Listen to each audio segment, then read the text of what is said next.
Hey guys, this is Ike 4002. Today I'm going over the steps and tips and tricks of the Windbound any percent speed run. I currently hold the record. That might change. Hopefully we can try and get a bit more people running this. Right now there's just kind of two, but hopefully this video can help you get up and running if you want to actually try this.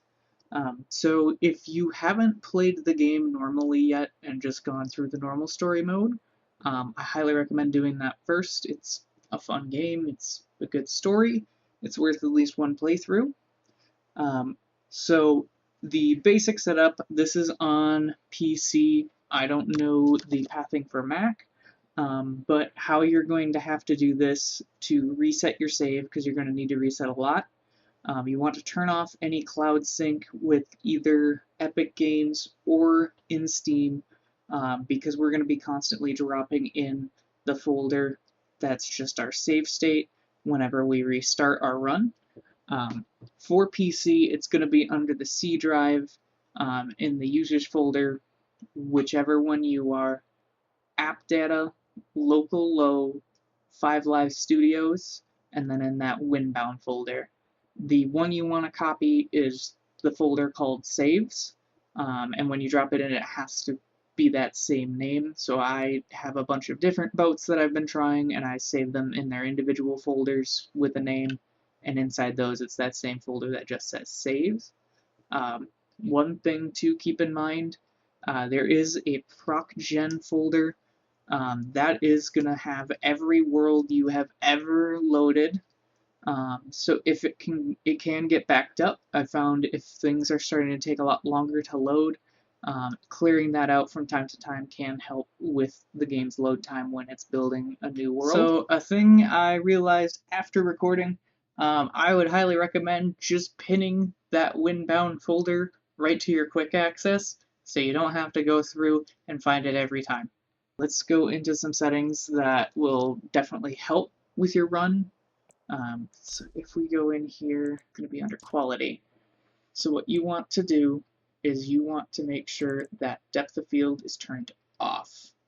Otherwise, it's going to simulate a blur on the farther islands, and you want to be able to see as far as you can ahead. The other thing this game can do, it has an issue where the camera will jump around kind of randomly. What I've found is if you turn off in your mouse settings, wherever that is, it depends on your mouse brand, you want to turn off what's called enhanced pointer precision, and then you want to turn the polling rate down as much as you can, because that doesn't stop the jumps, but it makes the jumps a lot smaller in the view, so you're not getting thrown into an entirely different view. It should only be like at most 45 degrees off from what I've found.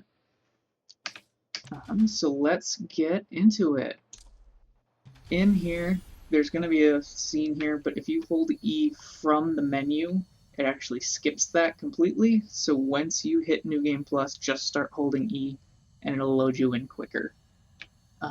So one thing you're going to want in this run, there's a ton of blessings. What I use for my run is Night Stalker Hood because it gives me faster dodge rolls. It actually kind of treats it almost like a teleport, and it uses less stamina. This, if I fall off, uses less stamina to swim. This one uses less stamina for sprinting. These don't really matter that much because we're not getting off the boat very often. The one thing that I think is pretty much essential for this run is this Sea Witch's Cleansing Staff, because what that does is these little orbs that follow you around auto home. So if you're on the boat and the crab gets on there, you can just let go, stab, and immediately get back to driving, so you don't have to walk up or do any targeting or anything like that. This is kind of my boat layout. Before, I used to have over here the Painstalker figurehead. That one did lightning, so if a cropster tried to jump on, sometimes it would just zap it and kill it. In my latest run, I've kind of abandoned that because I already have the auto-targeting here, so it makes it almost moot. This allows me to do a different type of, I don't want to call it skip, but an enhancement. At the end, when we get to an island, I just ram right into it, because before I'd jump off, and sometimes the waves would take a while till you could jump onto the rock. This, you just ram right into the island. It burns up the shield, but your boat doesn't break. So one of the essential things in this run is the other figurehead there, that yellow one. When you put your masts all the way up, it can give you a boost here. And that's going to be essential for when you're trying to get things started. Because if you're just doing from the masts, it can take a while to get up and running. So I'm probably going to skip forward here through the sailing and meet you up at the island. Okay, as we approach here, usually you would want to get as close as you can in the previous runs, so you can jump off and try and get onto the rocks. Here, like I said, I've just changed it over, and I just get up. So the pathing on the first island is going to be a bit different from every other island. This part is going to be the same up until this point. Here's where it's different. I'm not quite sure why this is different, but this here is where we're going to be doing a skip. Before, in like the first runs, people would jump up this wall, and I got really mad at it and couldn't figure out how to do it, so I actually just started stabbing at the wall, and I discovered knife skip. Here you would want to line up. This is how I used to do it, and then you would do that and get up to the top, and that was knife skip. Now we've discovered a lot easier, by that I mean a lot easier. You just want to be kind of facing straight at that wall, and you go up. That's it. No like finicky touching in here, trying to get your angle. You just walk up, and up you go. And that's it. So this one does lock you into camera angles, so you want to be aware kind of where you're going, because the camera is going to whip on you. And if you get hooked onto a ledge, you're going to take more time to climb up. Here, you can hold E to skip.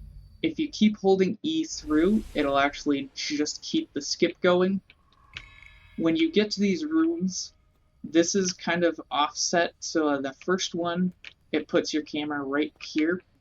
The second crossing, it'll actually lock your camera here. Third is here. Fourth is here. And then fifth is here.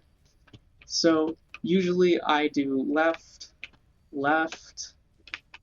This I just go to the right, spin all the way around, and then this one I go to the right. Just getting your camera up there as quick as you can.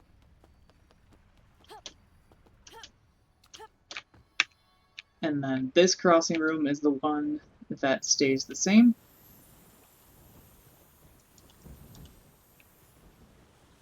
I always pull to the left here because that pops up. You can hit that and it will stop your boat, so I always go this way because it's moving to the right, just so I don't hit that and slow down. And then once you're past that first hallway, everything's going to be randomly generated. All of these rocks are unique to this run. Another run would be completely different rock layout. Another thing about the crossings is each time it's going to add an additional room. The first room that's added is going to have a shark in it. The second room has jellyfish in it. The third and fourth room don't really have much in it, if I remember right. Okay, and then I'm probably just going to skip to the next island here. Okay, another quick little tip here. If there is an island even kind of near the path towards that end one, I always try to tuck in there because the water gets calm and you do sail a bit faster. Okay, here's a good example. So that little jumps on here, and I just stab and immediately grab back onto the boat. Ideally, you can navigate so they don't jump onto your boat, but if they do, that's where that Sea Witch's cleansing staff comes in real handy. And then, same as before, just kind of turning in, and you can even speed boost up and try and... Holy! I'll have to figure out how I did that. That might help later. Okay, we're going to go back down a bit. So this is going to be like the same kind of run up that was on the first island. You're going to come over here, jump up onto this one, unless I can figure out how to do that fly up skip consistently. But then you're going to come up here. This is where things are going to be a bit different from before. I know this way, I think MeteorMage did a path like this to get up here. I found that if you're coming in at the right angle, you can just get up here, and if you hit it right, there's actually like a little jump that gets you up there. And I think that's a little bit faster. I did forget to talk about this a bit earlier, but when you're going to hit the island, there actually are speed potions that make you faster. So you want to use those. You want to use those for sure. And then here. But I'm a little rusty. I haven't done a run in a bit.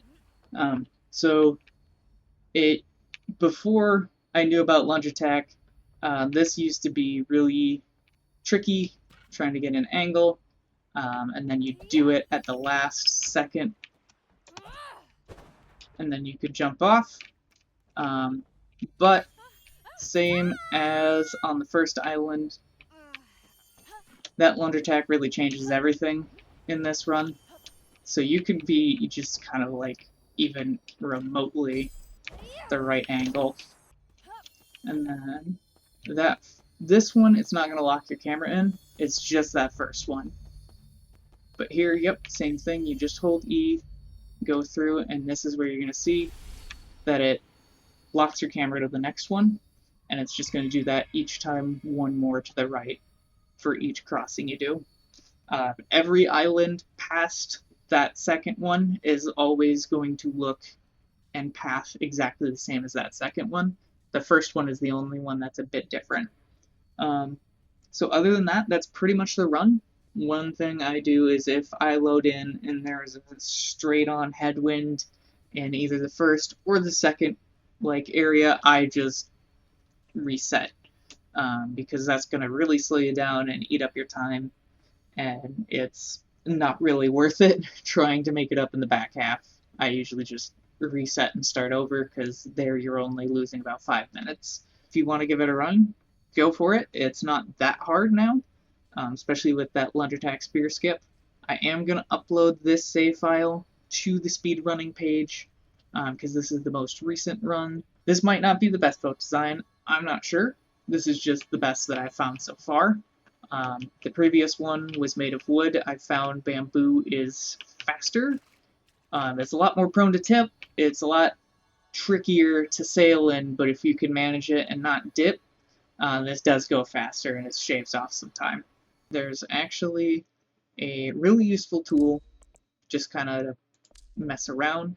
This free sailing mode lets you just experiment and build however you want. So you can test out a bunch of different boat designs and see if one might be faster than what I had, and see which one works best for you.